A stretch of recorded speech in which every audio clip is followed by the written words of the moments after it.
بس بقى بصحاب انا حابب ان انت تركز معايا لان حكايه النهارده حرفيا جامده بفتيقه ليه. نزل منها 3 حلقات طازه وقلت مش خساره فيك عزيزي الاسبرتاوي وانزلهم لك على طول. قبل ما نبدا فانا بطلب منك يا معلم ان انت تشد حيلك معايا ونوصل الفيديو ده ل 10000 لايك وبس كده يا صديقي، مش عايز اطول عليك اكتر من كده، ويلا بينا نبدا في سرد الحكايه.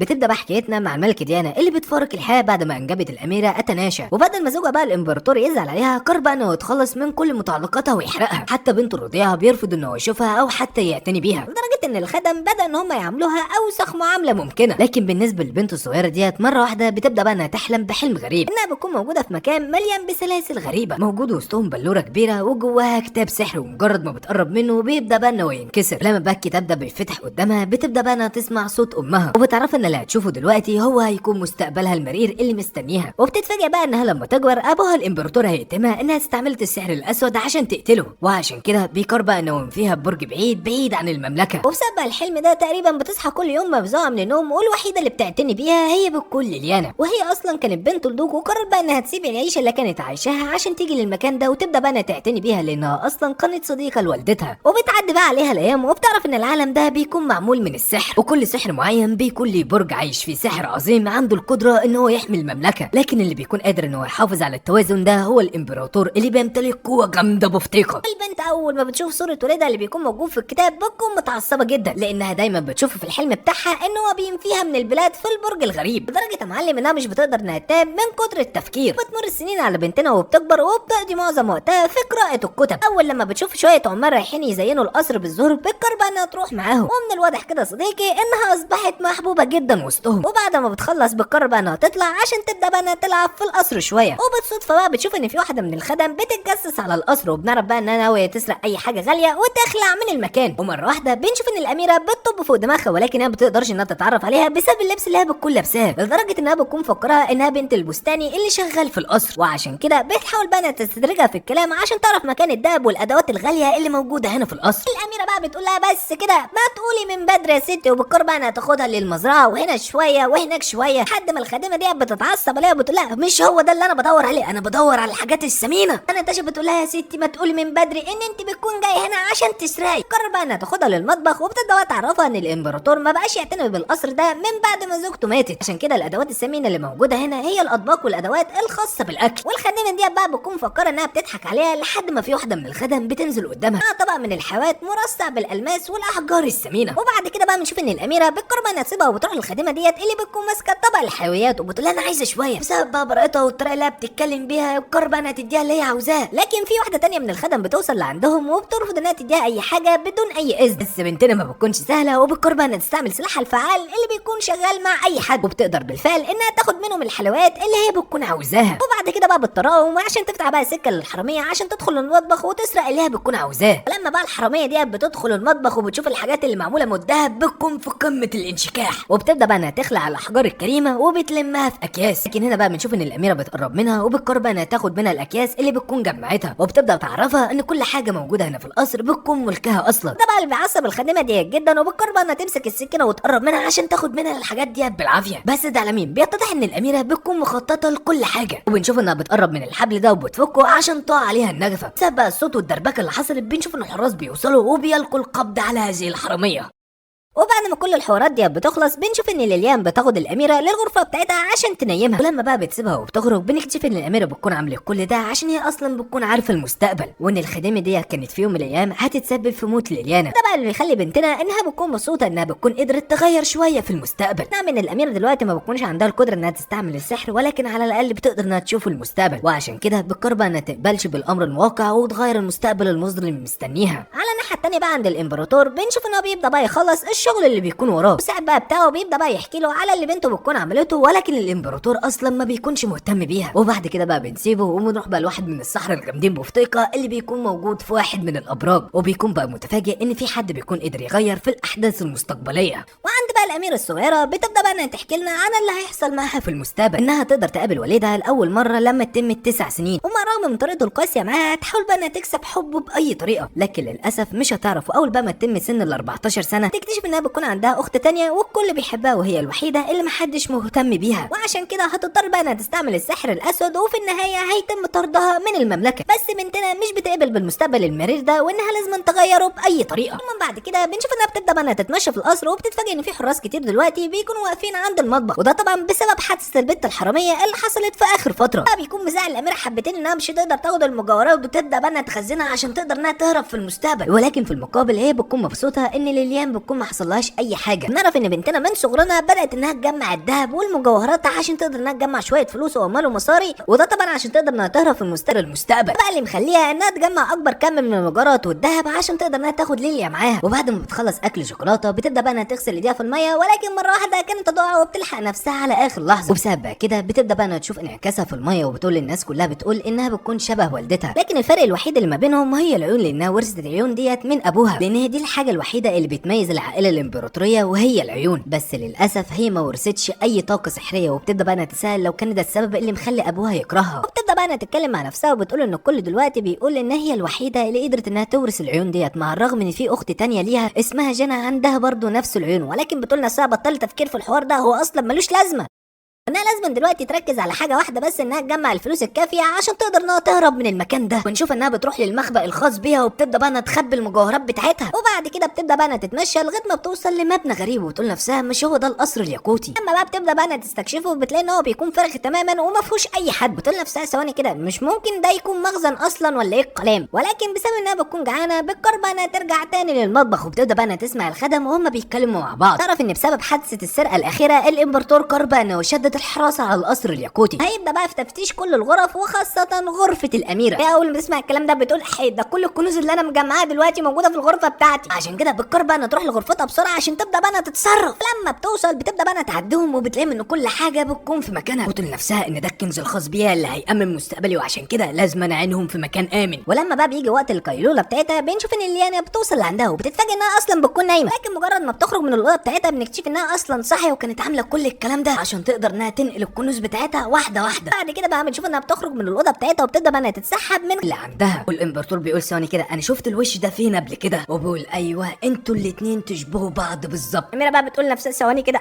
هو المفروض ان انا ما اقابلش الجدع ده غير بعد 4 سنين من دلوقتي، ايه اللي جابني لهنا اصلا؟ وبعد كده بقى بنشوف ان الامبراطور بيقرب منها وبيقول ايوه انا افتكرتك، اخر مره شفتك فيها كنت رضيعه وامك سمتك باسم اتناشيا، عكس ما هي كانت متوقعه ان ابوها المفروض ان هو يعملها بقسوه، لا هو بيبدا طب مني بسبب المجوهرات اللي انا كنت سرقاها. ولا هي بقى بتقول لها عيب عليك يا اسطى انا بعرف اتكلم كويس جدا، وتبدا بقى انها تستعمل سلاحها السري، ولا حلو ان انت بتعرفي تتكلمي، يلا اتكلمي انا سامعك، وانت ساكته ليه اصلا؟ كده بنشوف ان بتتكلم قدامك عشان هي حاساك ان انت غريب، والاطفال في السن ده بيكونوا محرجين. بالنسبه بقى للمساعد ده صديقي بنكتشف ان هو بيكون اسمه فيليكس. اخيرا الامبراطور بيقول خجوله بقول لك عليه ما تطلع بره. طبعا هي لما بتسمع الكلام ده بتقول هتسيبنا لوحدنا، خد يا عم انت رايح فين؟ وبعد ما فيليكس ده بيخرج بنشوف ان الامبراطور بتقول له ايه بالظبط، ولكن هو بيرد عليها وبيعرفها ان معنى اسمها هو الخلود، والاسم ده يعتبر ملكي، وبيبدا بقى يعرفها ان وريث العرش في المملكه هنا لازم برضه يمتلك اسم ملكي، لكن انا للاسف مع الرغم ان انا امبراطور ما قدرتش ان انا احصل اسم زي ده. بقى بتقول نفسها مش فاهمه اي حاجه، وانا استولى على العرش، لكن دايما بيحس ان في حاجه ناقصاه لان هو ما بيمتلكش اسم امبراطوري. بتبدا بقى تربط الخيوط ببعضها وبتقول يمكن هو ده السبب اللي مش مخلينه يحبني، ولا ايه الكلام، ولا في سبب تاني. والدها بقى بيبدا بقى انه يتكلم معاها ويقول لها صحيح وانت ما بتاكليش ليه؟ على فكره الحاجات ديت معموله لك مخصوص، والكعكه ديت شكلها جامد بفتك، وبتقرر بقى انها تاكل الكعكه ديت لانها بتكون متاكده ان ابن المجنون اللي قدامها ده عنده استعداد انه يقتل الخدم اللي عملوا الكعكه. نفسها انا ايه اللي جابني هنا وانا بعمل هنا ايه بالظبط، انا عايز ارجع تاني لليان. لكن والدها بيبدا بقى انه يتكلم معاها ويقول لها صحيح هو مين اللي علمك اداب الطعام؟ تقول ان ليليا هي اللي بتكون علمتني كل حاجه من ساعه ما انا كنت صغيره، وبيقول لها بنت الدوق ديت ظهرت قدامي قبل 5 سنين وطلبت مني ان ليليا بتكون ضحت بكتير عشانها. الامبراطور بقى بيكمل كلامه وبيعرفها ان في 2 بس قدروا ان هم يعصوا امري وما قدرتش ان انا اقتلهم، امك والبنت التانيه اللي بيكون اسمها ليليان. بقى بتقول نفسها هو ايه معنى الكلام ده اصلا، مش فاهمه اي حاجه. هو بقى بيكمل كلامه معاه بيقول لها ثواني كده هو انت تعرف انا مين اصلا؟ قلت لنفسها صحيح اي نعم ان انا عارفه اللي قدامي ده هو بيكون ابويا وكمان الامبراطور، بس المفروض دلوقتي ان انا اجاوب على السؤال ده ازاي بالظبط. ده بقى اللي بيخلينا محتاره جدا، وبتبدا بقى تفكر في جواب مثالي، وبتقرر بقى انها تستعمل سلاحها الفعال اللي ما فشلش ولا مره، بتقول اكيد انت بابا، ولكن هو ما بيديهاش اي رياكشن ولا اي ردة فعل. بتقول نفسها احي ايه اللي انا عملته ده بالظبط، ولا انا حكيت الدنيا ولا ايه الكلام، ما انا كنت ممكن انديب جلالة الملك والموضوع يخلص. على الناحية التانية بقى عند قصر الياقوتة الزرقاء بنشوف ان الخدم كلهم بيكونوا عمالين يدوروا على الاميرة اصلا بتعمل ايه ولا بتهبب ايه بالظبط. ولكن قبل ما بيمشي بيبدا بقى انه يتكلم مع الاميرة، وبيعرفوا ان جلالة الامبراطور قرر بقى انه يدعي القصر بتاعه مرة تانية. وبسبب بقى كده كل المتواجدين بيكونوا في قمة الاندهاش ان اخيرا جه اليوم اللي الامبراطور بدا ان هو يهتم ببنته.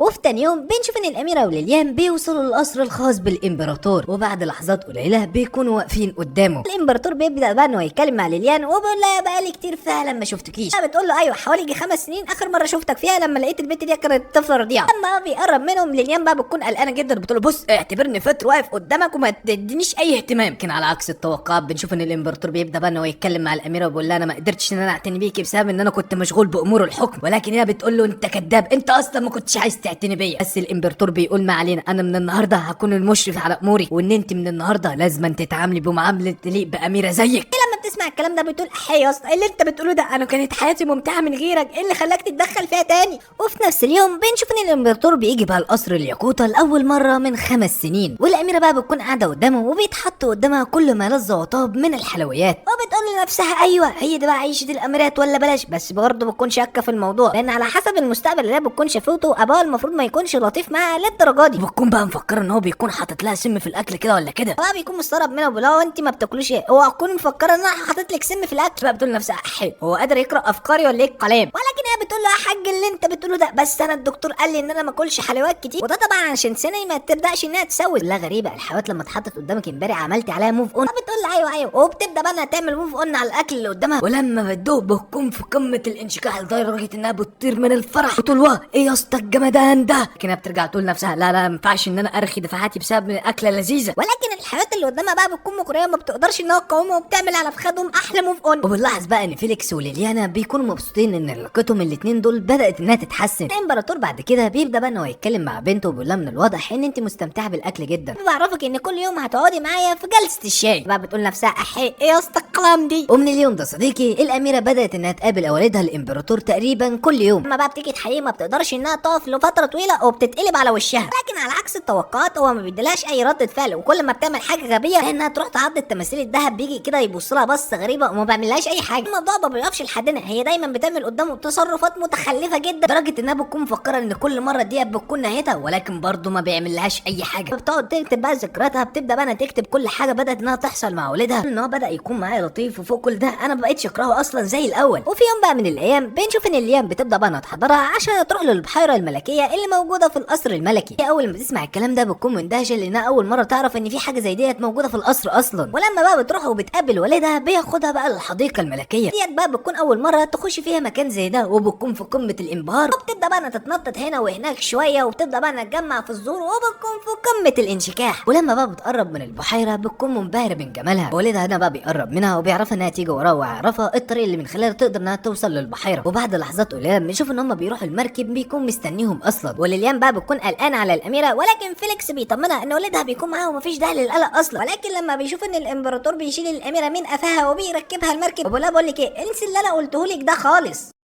وبعد كده بتبدا بقى انها تتحرك بيهم المركب، والاميره بقى بتكون قاعده متوتره جدا ان ابوها بيكون قاعد قدامها وساكت، كل اللي بيعمله ان هو باصص لها بس. ولكن اخيرا بيكسر الصمت ده وبيبدا يسالها هو انت بتفكري في ايه صحيح. ده اللي بيزيدها توتر اكتر، بتقول طب ارد عليه اقول له ايه بالظبط. لما بقى بتبص له بتلاقي ان شعره بيكون لامع وزيه زي اللون الذهبي بالظبط، وتقول له صدق يا حاج ان شعرك ده بيكون جميل جدا، لا افهم من كلامك ان انت بتتشدي للحاجات اللي بتلمع، فكريني ان في شويه مجوهرات نسيتيها عندي في القصر بتعالي خديها. بتقول احي انا اصلا ما عنديش الجرأه ان انا اعمل حاجه شبه ديت اصلا. وبيمر بقى عليهم الوقت، وفعلا بتبدا بقى انها تستمتع بالمنظر الخلاب اللي هي بتكون موجوده فيه. لما بقى بتلاحظ ان المركب بتكون ماشيه لوحدها بتسال نفسها هو ماشي ازاي اصلا، احنا بنجدف ولا في اي حاجه بتدفعنا لقدام. بتبص بقى لوالدها وبتقول اكيد هو بيستعمل السحر. ولما بقى بتركز فيه اكتر واكتر بتاخد بالها ان عينيه بتكون صافيه جدا باللون الازرق شبه الياقوت بالظبط، وان كل اللي حواليها بيقولوا ان عينيها زي عين والدها بالظبط. وبتسال نفسها هو انا لو كنت بقدر استعمل السحر زيه كان هيحبني ولا لا. فاثناء ما المركب بقى بيكون ماشي بيهم بتلاحظ ظاهره جميله موجوده في نص الميه، تتاكد ان اللي قدامها ديت هي بتكون زهره اللوتس الزرقاء. لكن بدون اي مقدمات في حاجه غريبه بتبدا بقى انها تحصل لها، كانها بتكون اتسحرت بجمالها. مش كده وبس، لا في كائن غريب بيبدا بقى انه يطلع من تحت الميه. اما بقى بالنسبه ليها فبتكون عندها رغبه ملحه انها بتكون عايزه تحصل على الزهره ديت باي طريقه، لدرجه انها بالفعل بتقدر انها تقرب من الزهره ديت وبتمسكها، ولكن للاسف بتقع في الميه. اما بقى بتحاول بقى انها تطلع، بتتفاجئ ان في حاجه بتبدا بقى تمسك رجليها الاتنين. حاجه غريبه بتبدا بقى تحصل معاها وما بتكونش فاهمه هو اللي بيحصل ده بالظبط، وبسبب انها بتكون بغوص في الميه بتحاول بقى انها تستنجد بوالدها، ولكن فجاه بتبدا بقى انها تفتكر مصيرها المأساوي اللي بيكون مستنيها. والدها اللي بينفاها من البلاد وبيحبسها في برج غريب، ومصيرها دايما انها تغرق في الميه. وبتقرر بقى انها تستسلم للامر الواقع، وبتكون متاكده ان هي دي بتكون نهايتها. بس لو فاكر ان دي النهايه يا صديقي تبقى غلطان، لان الامبراطور ما بيتخلاش عن بنته وبينط في الميه، وبالفعل بيقدر انه يوصل لها وبينقذها من وسط النباتات اللي بتسحبها لتحت. ولكن برضه هي ما كانش مصدقه اللي حصل غير بعد لحظات لما بتطلع من الميه وبتبدا بقى تستفرغ كل الميه اللي شربتها، وبتتاكد بالفعل ان والدها الامبراطور هو اللي بيكون انقذها من الغرق. لكن الغريب ان هو بيكون باصص لها بصه هي لغايه دلوقتي مش فاهماها. ولما بقى المساعد بتاعه فيليكس بيحاول بقى انه يقرب منه عشان يلبسه المعطف، بيقول له لا، وبعد كده بقى بيتلفت وبيقرر بقى انه يستعمل قوته السحريه في اتجاه بنته، وفي لحظات قليله بيقدر انه يشيل من عليها كل الميه اللي كانت عليها. بسبب كده الاميره بتكون مندهشه من اللي هو بيكون عمله، والموضوع ما بيقفش لحد هنا. لا، الامبراطور بيبدا بقى انه يتكلم مع المساعد بتاعه فيليكس وبيامره من بكره ان هو لازم يعلمها السباحه، لان لو بنتي ماتت بالغرق فديت قصه مش لطيفه. تاشا بقى بتقول ثواني كده، هو قال ايه بالظبط؟ قال ان انا بنته، اعترف بيا اخيرا. المهم لما بترجع تاني لبيتها بنشوف انها بتقضي تقريبا يومين 3 في السرير بسبب انها بتكون اتصابت بالبرد. ده بقى انا هتتكلم مع ليليانا، وبتعرف بقى ان الزهره اللي بتكون شافتها في الميه ديت اصلا زهره ملعونه. اي حد ما عندوش قوه سحريه فبتفتنه بالوهم وبتجذبه ليها، هو ده السبب الرئيسي اللي خلاها انها تنجذب للزهره ديت. بقى بتقول لنفسها احي، المشكله بقى مش في الزهره، المشكله فيها انا ما عنديش اصلا اي قوه سحريه. فنسيبنا بقى منها معلم، وبنروح للامبراطور اللي بنشوف ان هو بيروح للبحيره. مره واحده بنشوف ان الزهره ديت بتبدا بقى ان قوتها الوهم بتبدا بقى انها تسيطر عليه، وبنشوف بقى ان مراته اللي ماتت من 5 سنين بيبدا بقى انه يتخيلها انها بتكون موجوده قدامه. وفي نفس الوقت بنشوف ان المساعد الخاص بيه فيليكس بيكون موجود ورا شجر، وبيكون مستعد ان هو يتدخل في اي لحظه عشان ينقذه من الوهم ده. بس ده على مين؟ ولا اي حاجه بتاثر في الامبراطور، وبيقدر انه يلغي الوهم ده في اقل من لحظه. ولما بقى بيخرج من الميه بيبدا بقى انه يتكلم مع الفيليكس وبيامره بمهمه. في تاني يوم بنشوف ان الاميره بتكون موجوده في السرير بتاعها لانها بتكون تعبانه كالعاده. مره واحده بقى بنشوف ان في واحده من الخدم بتطب فوق دماغها، وبتعرفها ان في كم كبير من الخدم بيكون جايين للقصر هنا، وان هم ما بيكونش فاهمين اي حاجه من اللي بيحصل، وعشان كده الاميره بتخرج عشان تعرف اللي بيحصل بالظبط. هنا بقى بتكون المفاجاه ان بتلاقي ان فيليكس بيكون موجود قدامها، وبيعرفوا ان من النهارده هيكون الحارس الشخصي بتاعها مؤقتا، وده طبعا بيكون اوامر الامبراطور. والاميره بقى ناتاشا بتقول احي، هو الجدع ده عايز مني ايه بالظبط؟